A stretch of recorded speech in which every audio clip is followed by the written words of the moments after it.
Welcome to the Success Journey Show. Let's travel together through the lives of individuals on the road to success. Yo, what's going on, travelers? It is Ricky Ventures and Marlon Madden, and we're back with you for another episode of the Success Journey Show. Marlon, what's good, bro? How you doing? Man, I ain't even talking to you, brother. I'm not talking to you. Yo, people, if you are listening to this audio, you have to go to the visual, right? So you remember what Ricky was doing with me with the office. He had the feng shui, he had the light in the background, he had everything, right? So I say, yo, I gotta get, if you look at my background right now, I got my little candle going, right? And I say, yo, I'm gonna get my thing. I went on the count of him, he allowed me to be great. If you're looking at it at the visual right now, you can see that my camera is clear. You can even see fire. Camera is fire. Fire, right? Ricky, I went on vacation, came home, it was there. I'll tell you what was on the box, probably the next show. Almost got divorced, but it's all right.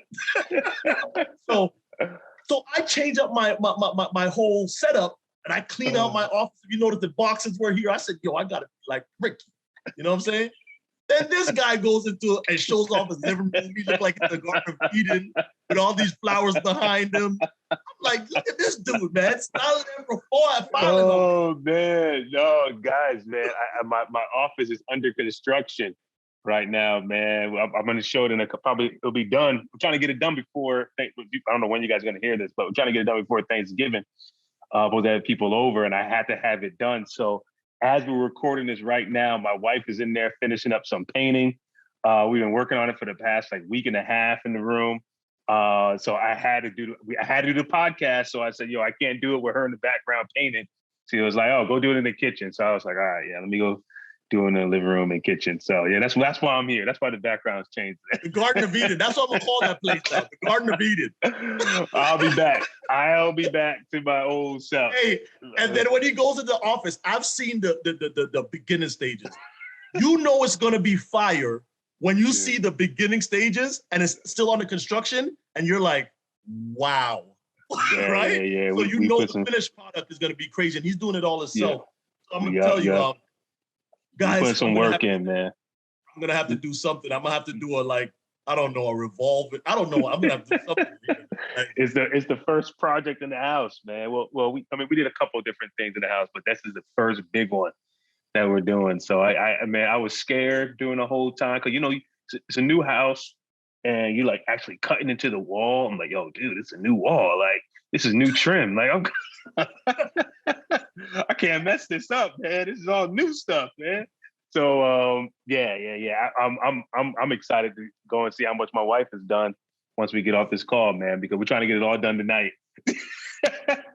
But he's doing that, sitting in one of my hoodies over there, the journey wear. Let me get it. And what's funny, the first one that's on the top is actually the blue one. So I've been holding out on Ricky, right? So we got some new apparel. We got these suits. I'm gonna stand up a little bit so you can see, journey wear.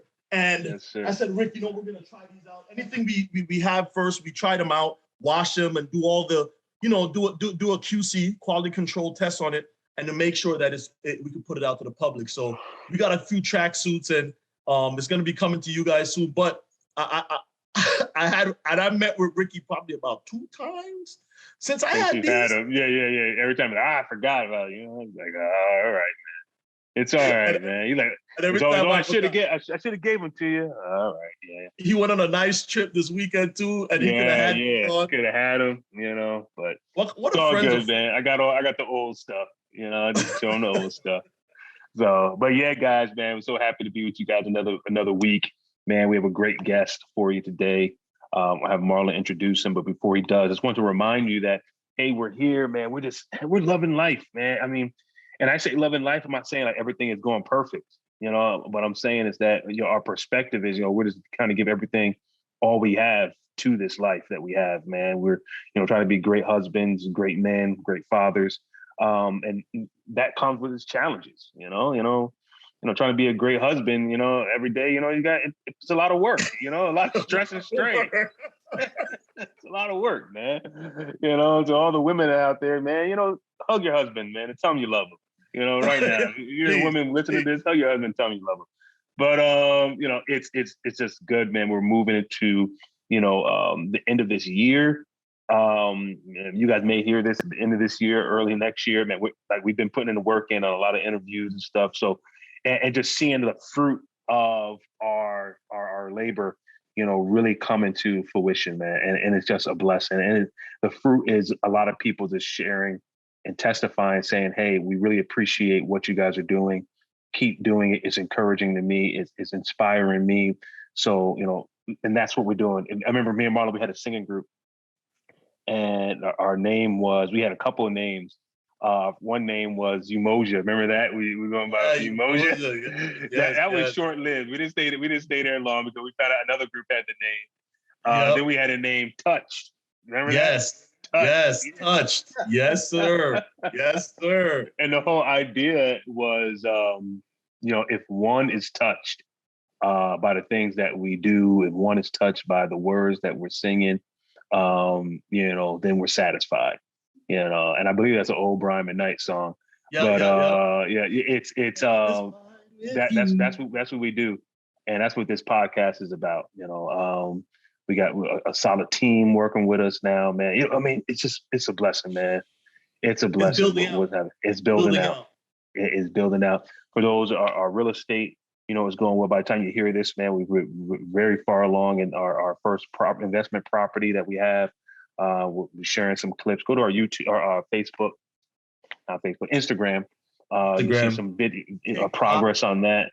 All about just touching, you know, the community, you know, and making it a better place for those that are there. So I'm going to stop rambling because we got a great guest. We want to get to him. So check us out on the successjourneyshow.com, where you'll find all of our materials, previous podcasts, all of our books, our clothing, and things of that nature.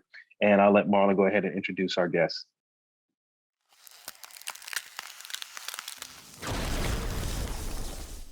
Hey, like we say, travelers, this is the best portion of our show is when we get to have on our guests. And today we have a very special guest. We met this gentleman, and we were truly impressed with him. We went down to Josh Norman's yearly celebrity basketball game, and there was somebody that was running the whole show.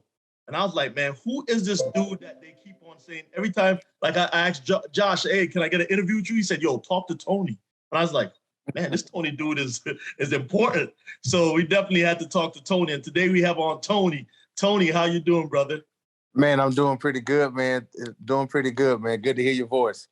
Yes, sir. Likewise, yes, man. Yes, sir. Likewise. Hey, for the people out there, if you're watching this and you don't see Tony, he said to tell me to tell you that he's in a remote place. Don't be scared. And he's doing some good and great things. So he can't be on the camera right now.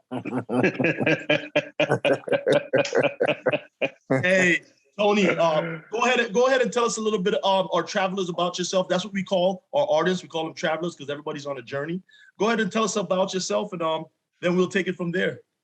Sure. My name is Tony, and people always say, can you spell your last name for me? My last name is Orr, and it's Orr. I'm one of the vice presidents for Boys and Girls Clubs of America. Our national headquarters is based in Midtown, Atlanta, and I've been with the organization now 17 years. Born and raised in Charlotte, North Carolina.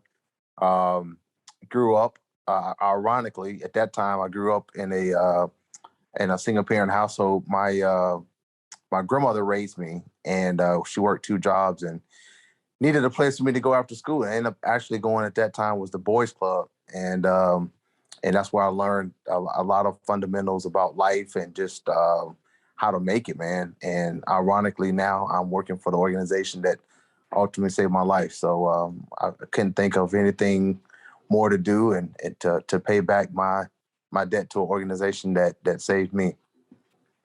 Man. Wow. Love it. He said Charlotte, man. Yeah, that's my mother's roots are in Charlotte, man. I got a lot of family down in that way. And I believe that's where we first met Tony, down in Charlotte a couple of years back before all this coronavirus stuff. So, man, it's definitely good to have you on here. And you did say Charlotte, right? Just to make sure I Yes, heard sir. you right. Yes. Okay, perfect. So I could have been going on. You're like, man, what's this guy talking about Charlotte? I ain't about Charlotte. And I'm just glad because I know you guys are based in the DC, Virginia area, correct? Mm-hmm. Correct. Yep. I'm just glad that you guys didn't throw any low blows about the Washington Redskins beating us yesterday. So I appreciate hey, we rooting for Cam, so we kind of give y'all a pass, man. Yeah. I appreciate it, man. Oh man. So yeah, man, tell us a little bit about. Let's take it from the beginning, man. Like, you said that Boys and Girls Club. Like that young boy went over there just to find an outlet, something to do. Tell us about your upbringing. Tell us about this environment and some of the lessons learned that you from that Boys and Girls Club that you kind of carried on into your young adult years and then to your adult life. Sure. Yeah. So my mom was 16 when she actually got pregnant with me, and being a young child herself, my grandmother still wanted her to pursue life and have an opportunity. So my grandparents took me in and pretty much raised me through high school. And my grandmother, to this day is still probably my best friend in the world because she was there for me in a part of my life where no one else was there. And she worked 2 jobs from the age when I was 5 all the way until I graduated from college. So she worked the morning shift at the elementary school that I attended. And then she worked at the hospital at night. So she would work at the school from 7 to 2 o'clock, go home, fix dinner, and then go to her second job at 3:30 and work till 11 o'clock at night. She did that, pretty much my childhood, man. And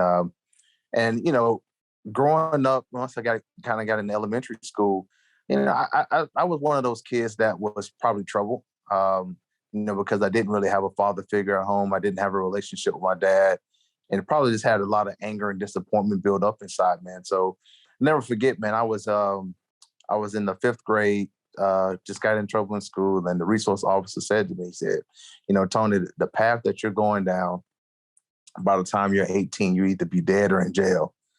And that kind of hit me, man, because I didn't look at it that way. And once my grandmother heard that comment, she said, look, I'm doing the best I can.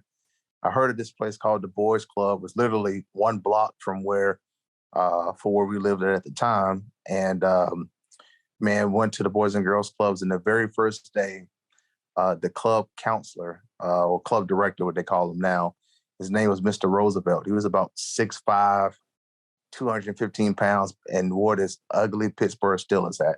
I remember it like yesterday. And to fast forward it, man, Mr. Roosevelt still works at that Boys and Girls Club 40-some years later. Wow. And going to the club, he was the first person in my life that was a male that told me he loved me. And that's where I started to build confidence in just who I was. And I got involved in sports, and once I got into middle school, I was playing at the Boys and Girls Club, but then started playing school ball, AAU, and then started making really good grades. And then really, man, it's just once I got to high school, I was the first person in my family to ever get a scholarship to go to college. So wow. Yeah, so that changed my life, being able, and I got a scholarship offer. I got a couple of Division I scholarship offers, but the club really changed my life, man, because I could go to the club and find caring adult people every day, consistent people. It was structured. It was safe. They provided meals, and I had experiences on field trips, making new friends that I could have had that experience anywhere else outside of school. And, lessons learned, man, was, always treat people like you want to be treated. Always show respect for people, especially adults. Character, integrity, teamwork, sportsmanship. I would say those were the 4 things that really stuck with me as I kind of got older in life. And I'm, I kind of made that vow to myself, once I left Charlotte to go to college, I said, look, Grandma, I'll never come back. You've raised me. I'll do the right thing, man, and going to college, graduating, playing overseas, playing in college. You know, a friend of mine who was working at the Boys and Girls Club just wanted me to volunteer one day. And I volunteered and I volunteered in 1999. I volunteered and I ended up volunteering, started mentoring, left playing overseas to start working at the Boys and Girls Club for $8 an hour. I was full-time making $8 an hour. And it's one of the best decisions I ever made in my life. Wow. Hey, can we ask about that sacrifice? Because a lot of people, when they hear overseas, and I'm figuring you played basketball, correct? Yes. Okay, so a lot of times when people hear, you know, the overseas wasn't a big thing, but there's guys overseas that was making money that you can even pay them to come back to the States to play in the NBA because they're making so much money overseas. And talk about that sacrifice and what drove that sacrifice. I understood that the Boys and Girls Club saved your life, but when it comes to a monetary thing, what was it that drove you to say, hey, I want to leave what I have here overseas and come back and start that $8 an hour to work, come in every day and work for that $8 and something an hour?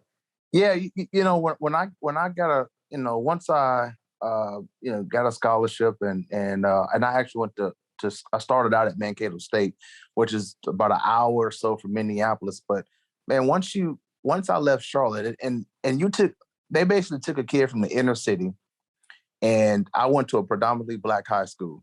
So when I go on my recruitment visit to Minnesota, it's diversity like I've never seen before. You know what I mean? Right. You know, it's a different, it's the Midwest. So it's totally different than being in, deep South. And but man, I made friends there right away, and I just didn't want to go back to Charlotte and struggle like the way I've seen everybody in my family struggle. You know, I did, my dad, didn't graduate from high school, didn't, really had no plan. My mom kind of piddled from job to job, really no plan, and so I just didn't want to be another statistic of someone that said, hey, look at me. I'm working here at the local grocery store. I wanted more for my life. And my grandmother kept instilling those, certain things, man. And really, to your point about overseas, the thing about overseas that was so beautiful was that, I played in Romania, the Philippines, Montego Bay, Jamaica, but it was all tax-free. And so I had played 5 years, and I probably had made a smart decision. I made enough money to put it into a Roth account to when I get 50, I can get it out. But I had, I promised my grandmother, I said, I'll do everything I can to make sure you never work again. And and what happened was that it was in the all season, and I went home for Easter, and I went to church with my grandmother. We're sitting in church or whatever, and at the very end of a service, they offer people to join the church, offer people opportunity to recommit their lives, man. And and my grandmother said, if something ever was to happen to you, would you, are you saved? Are you sure? And I said no. And then once I got saved, the very next day, man, my whole life changed. My whole perspective about trying to make money, playing basketball, doing something I love. The love for the game went away. And it went away. And I just realized at that point that it's not about me anymore, man. I was just obedient to whatever God had in store. And, me volunteering at the Boys and Girls Club, for those couple of days or those couple of weeks that I was doing it, I didn't think about the impact that I had on those kids at that time because I was hands-on. But there was this kid by the name of Cameron Samuel. He was in a gang, 11th grade, pretty much all Fs. And we clicked very well. And by the time he got into his senior year, he made all A's, ended up going to Stanford, graduated. Now he works for a company called Kellogg, very successful. And it was one day that I was, before I started actually working there, he told me he loved me. And man, that hit me. And I said, man, if I can change one kid's life like this, imagine what I can do if I was here full time. And to give up money, to give up traveling the world, to barely making ends meet or just having enough to make ends meet for about 2-3 years, man, that was a very humbling experience for me. Man, I can imagine, dude. Man, man, you're saying so much as you're just going through your story. And, one thing that stood out to me was just the affirmation, right? So you said, hey, that gentleman, a 6'5", 215 guy, telling you, hey, the way they're letting you know, hey, the route you're going, either you're going to end up dead or in jail. And them turning around and, just really just pouring into you and, just really affirming you and saying, I love you. And you just talk about the trajectory that you took from there, just taking off and just, trying to heading in a more positive way and more positive outlook on life. And the thing that really resonated with me on that aspect of it was just the ability for a man to affirm another man, and man, I have it with my little boys and I see them, and it's like the things they do, of course, they're going to be boys, right? But, not having a man there to really affirm them, I can see where they can cause a void, right? And I just love hearing like, I got that affirmation, another man for the first time telling me that they love me, and just what that did for me in my trajectory. And then now you're saying this on the back end, a kid telling you, oh man, I love you, based off of what you poured into them. And It's just like a full circle, so it's just beautiful to hear this. And you turned the profits into passion, right? You out there going out and playing. And Travelers, I'm purposely just recapping, just pulling a couple things out of Tony's story because it is so powerful. I don't know how many people will give up a life on the road and traveling and being in the limelight and, just making money to go work for $8 and something cents, and this is 99. So that was considered, okay, that was okay. In 99, right? Because probably $5.75 was the actual going rate for minimum wage. Yeah. Yeah. So it's oh, man. And, I look back at it. I look back now and I think about it cost my grandmother $5 for me to go to the Boys and Girls Club. But $5 literally changed my entire life. Yes, sir. Just $5. And it just, sometimes, man, it gives me goosebumps because even now when we haven't been in the office in 2 years because of the pandemic, but there are times when I'm in, when I go to our Atlanta office, man, I still get goosebumps just walking into the office, man, because it's a surreal feeling, just to be a part of it, man. I still feel like I'm a kid at heart, so it's so I think it's so organic for me to connect with people that want to be involved and make a difference. And what's funny is we saw it. Ricky and I were, I can tell you that I resonate. A lot of your story resonate with me. I'm originally from Jamaica, and you said you played basketball in Montego Bay. So right there. Best jerk chicken in the world. Yes, sir. Yes, sir. Montego Bay has it. I'm not gonna lie. Montego Bay does have the best jerk chicken in the world. So that, and also I was raised by my grandmother. Okay. So I have my dad, just same thing. Once I was 14 months old, my mother actually gave me to my dad. And then my dad gave me to my grandmother. Then we came up to the States or whatever. So I was always living with my grandmother, kind of had no male figure. Same stories. Hey, the way you're going, you're going to go to jail. That kid is such a bad kid. You know what I'm saying? So it resonated with me. And what we noticed, because Rick and I are very keen on looking at stuff like that, what we noticed is when we went down to that celebrity basketball game, it wasn't centered around the celebrities. Those kids that were there really enjoyed, and you gave them that full experience. Not just this is because Cam was there, T.O. was there.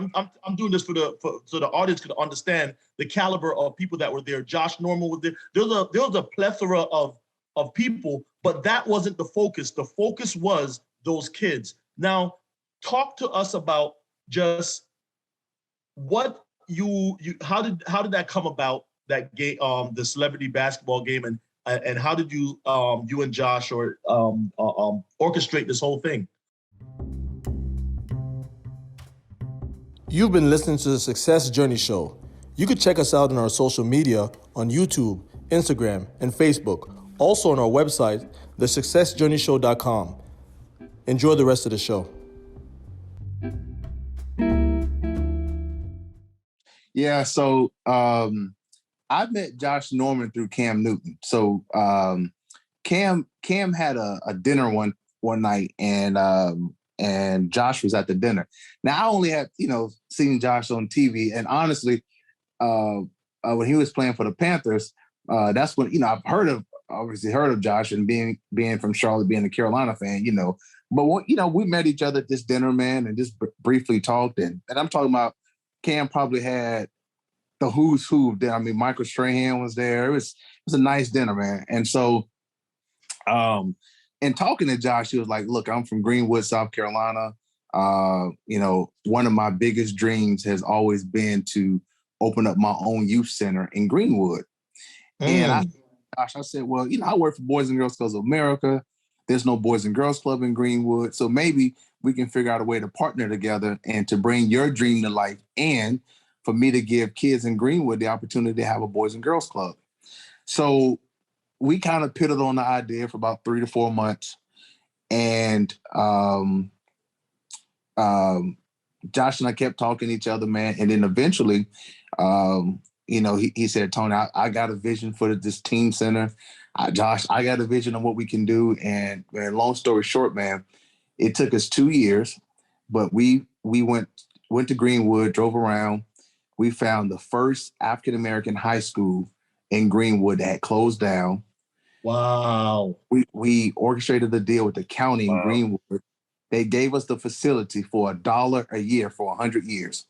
So, my God. So we got basically a whole school, everything that we could ever imagine, all the square footage for $1 a year for 100 years. Oh my goodness. So then, yeah. So then we say, hey, the county agreed to take care of all the maintenance and utilities for the building. Well, that's a huge thing, because now we got this high school that needs renovation. The county's going to take care of the utilities and the maintenance, and they're giving us the lease for $1 a year. And so Josh agreed to put the money up to do all the renovations for the school. Well, for the Boys and Girls Club. So it's called the Josh Norman Teen Center. It's in Greenwood, South Carolina. But and it's beautiful. It's about 500-600 kids that go there a day. They don't pay any money to go there. And obviously, they have paid qualified staff that work there every day. But in the midst of us building this building, Josh was already doing an annual celebrity basketball game every year. Okay. So we kind of said, hey, Josh, he was doing it in Greenwood. And the facility was so small that it would always sell out, and there'd just be this long line of people outside waiting to get in. So I went to him one day and I said, Josh, how about we do this game in Charlotte?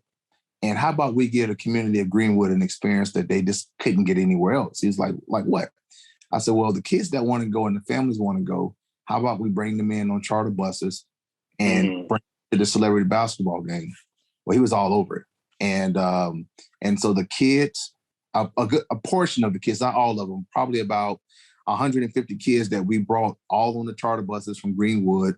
We paid for their lunch. So they had lunch on the bus. It was mandatory for the kid to go. They had to be with a chaperone, whether it was mom, dad, aunt, uncle, whatever. We wanted that adult-kid relationship interaction. So we brought probably 150, 200 people up from Greenwood. And then we opened it up, obviously, to the community in Charlotte. And so, the game was a success, great turnout. But the kids, we didn't do it in public, but we made sure that those kids had a chance to meet all those celebrities there, get pictures, get photographs. Because at the end of the day, those kids may not never have the opportunity to be that close to people that they see on TV. Correct. And as we recruited the celebrities for the basketball game, one of the things I put up out front was, listen, we need you to come and be available to the kids. Talk to them. I saw that. Interact with them. And every celebrity that we had, man, and again, not in front of the cameras, but they did that. They talked to them, they made themselves present, and I think that's the beauty of a Boys and Girls Club relationship, is that we give kids opportunities where they probably would never have, and so and we're working on this year's game, and talking about where, obviously Josh San Francisco right now, but we're looking. Doing this game again in the spring, and it's been 2 years because of COVID.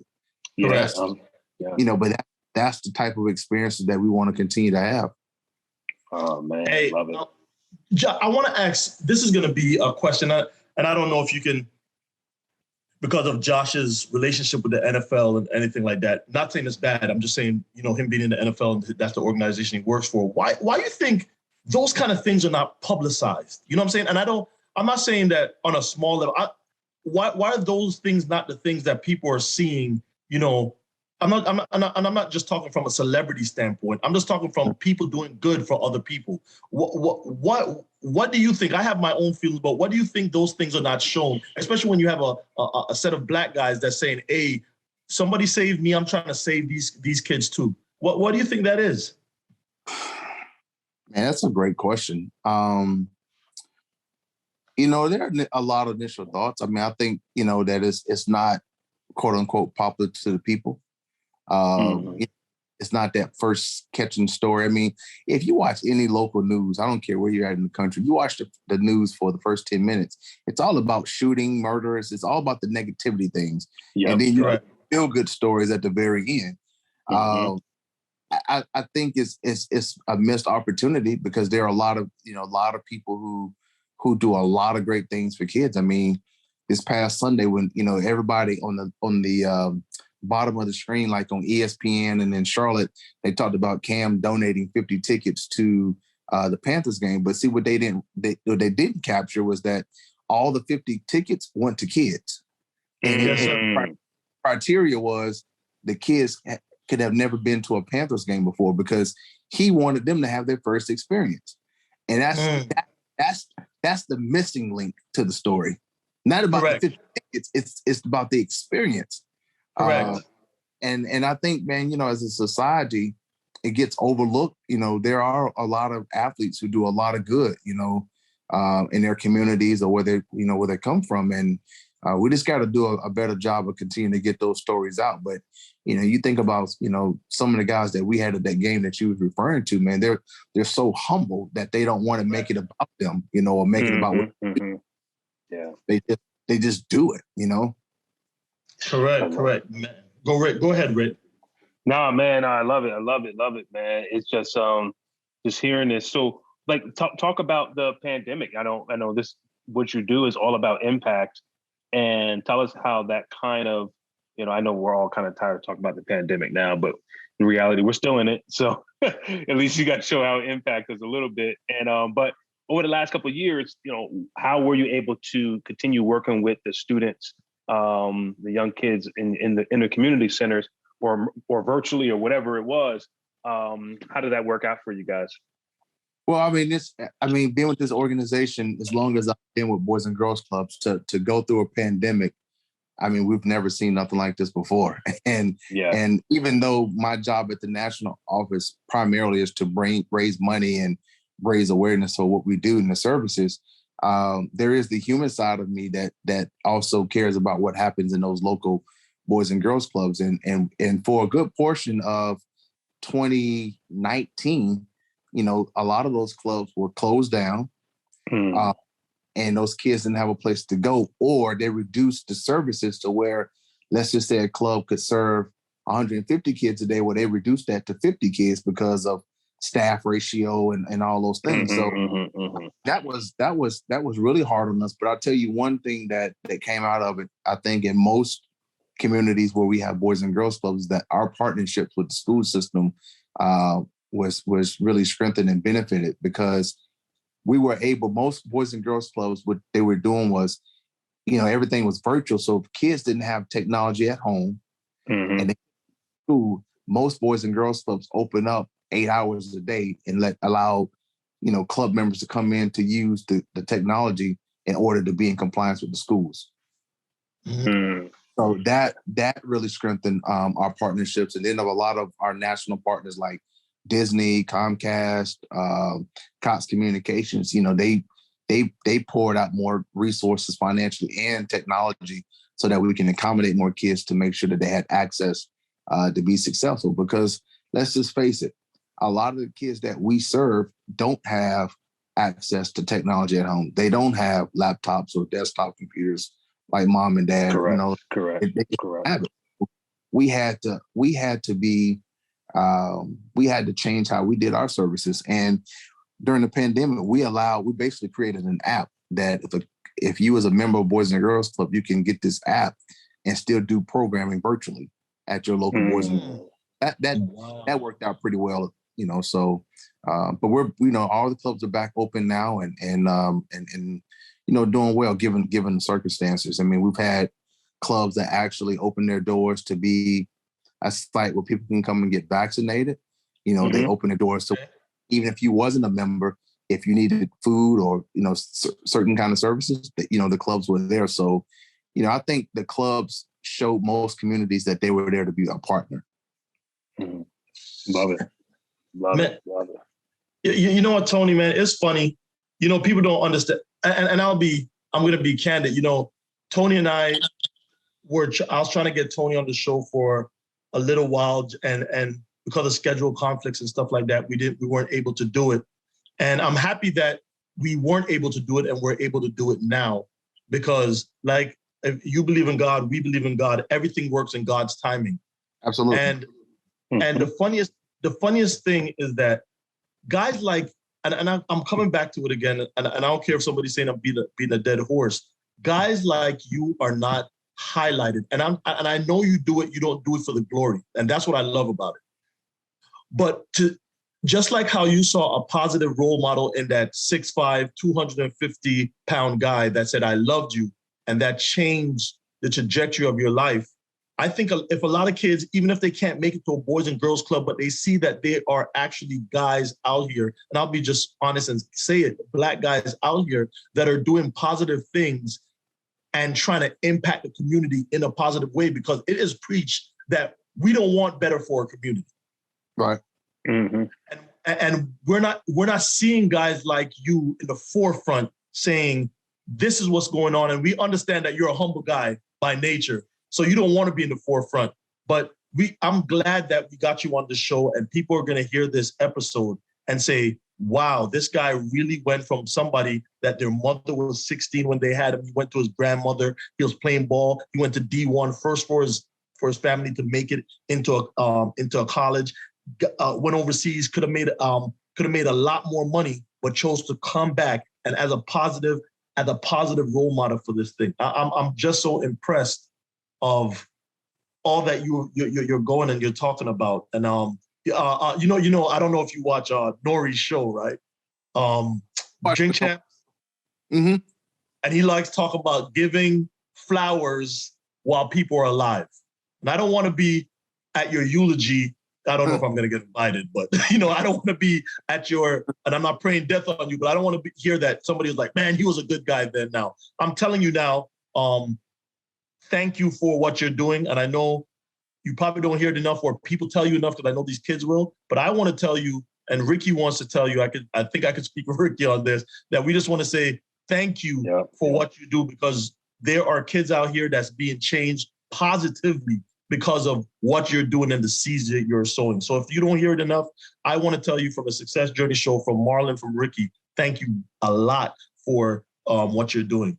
I don't have a question, man. I just had to say that. And I'm glad that we have this platform that we're able to actually bring guys out like you. So what's in the future for Tony, man? Tell us some of your future plans. But I know you got some big ones. I don't know, but I know you do.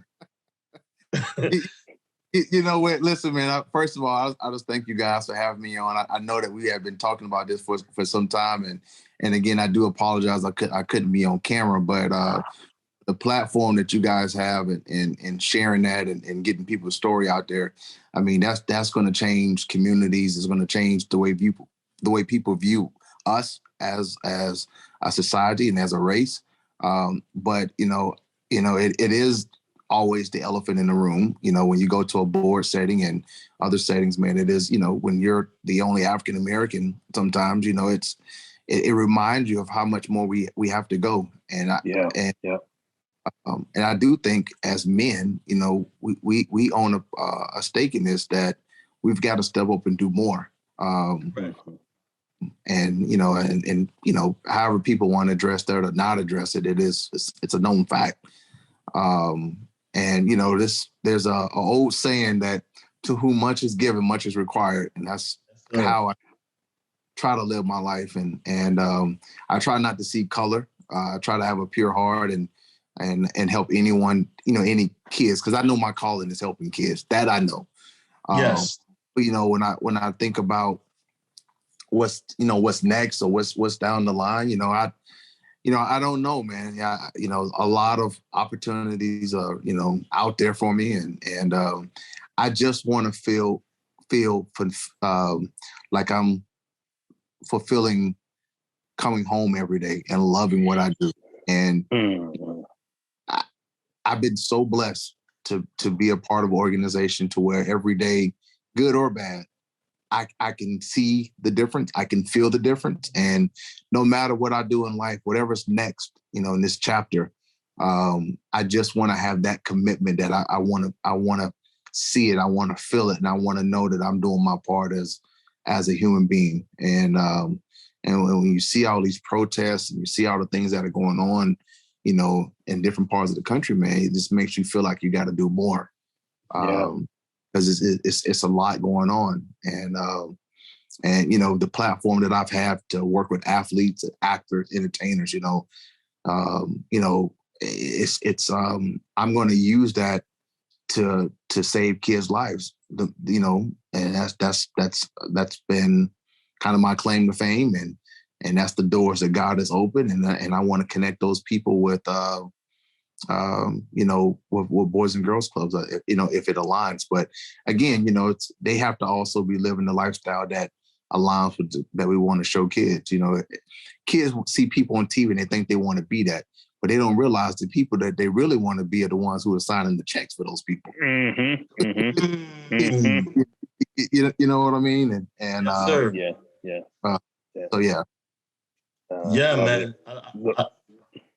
Go ahead, Rick. I was great. I was great to go to the famous closing question. So go ahead. You going to say something? Go ahead.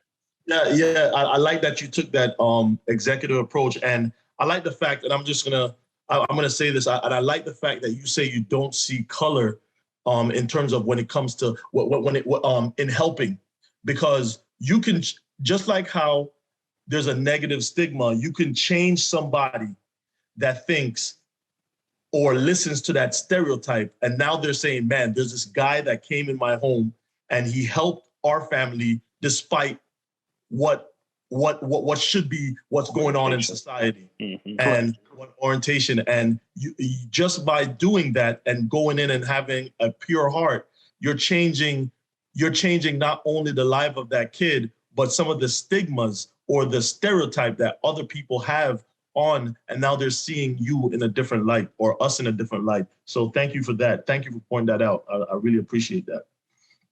Yeah, no problem.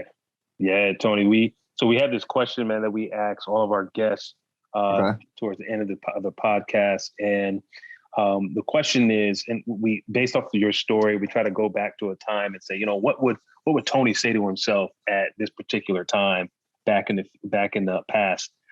So I'm going to bring it back to, after you met the gentleman at the Boys and Girls Club, the Boys Club, and he told you the words, hey, I love you, and just really start to pour, the people there started pouring everything into you. If you could take a minute with that Tony right there, pull him aside for 1 minute and just talk to him, what would you say to him right now? I would say you can be anything you want to be, regardless of your circumstances, regardless of where you come from, regardless of the zip code that people may define you by, your neighborhood or your family, where you live. You can be anything you want to be. All you have to do is just apply yourself and put yourself around good people and make smart decisions. And I think that is the book of life. You know, if you around people who have high character, higher integrity, 9 times out of 10, you're going to have it. If you're around people who, you know, make poor decisions at an early age, 9 times out of 10, you're going to be like that. And that's that. If I could go back, I would say to that, Tony, have the confidence in knowing who you are and trusting that process. Love it. Love it. Love it. Travelers, man, we heard from Tony today, and Tony, man, you blessed me. I mean, we've been having conversations for the longest about just that affirmation piece of a man to a boy or a man to a man, and just how much of a difference that makes in the trajectory of their life. We always talk about sacrifice and not always pursuing the bag, but pursuing purpose. And your life just really just spoke to both of those things. And like Marlon said, man, we thank you from the bottom of our hearts for just what you're doing, the impact that you're making every single day, because of guys like you that's helping change the narrative for a lot of kids that are out there. And of course, man, we want to be a part of that as you're journeying. So please, however we can fit in that cycle, however we can fit in that journey, just, you know, we're here for it, man. But really want to thank you for everything. Absolutely. Thank you for having me. And listen, when we get the date for 2022 for this celebrity basketball game, you know, I'll be sure to invite you guys and appreciate it. Love for you to come down and interview some of the people that participate, because amazing people who've done great things. And this thing is going to take all of us to turn around, you know, this time that we live in now. You know, anything I can do to ever help out, man, I will. But, you know, we'll love to have you guys in spring of 2022 once we get everything finalized. Definitely. Man, we love it, man. We'll be there. And Rick, I want to ask, if somebody's here wants to reach out to you, and they definitely, you know, they want to either, I heard the awesome story of Josh and you, how you guys got the club locked on down in South Carolina. If any way they can reach out to you and you can help them out or whatever, or just even talk some affirmation into a young man, how could they reach out to you? What could they use? What medium could they use? Sure. So my email is the best way to reach out to me. And that is my work email, and it's T as in Tony, O as in Oscar, RR at B as in boy, G as in girl, C as in Charlie, A as in apple.org. And that's T-Orr at boysandgirlsclubsofamerica.org.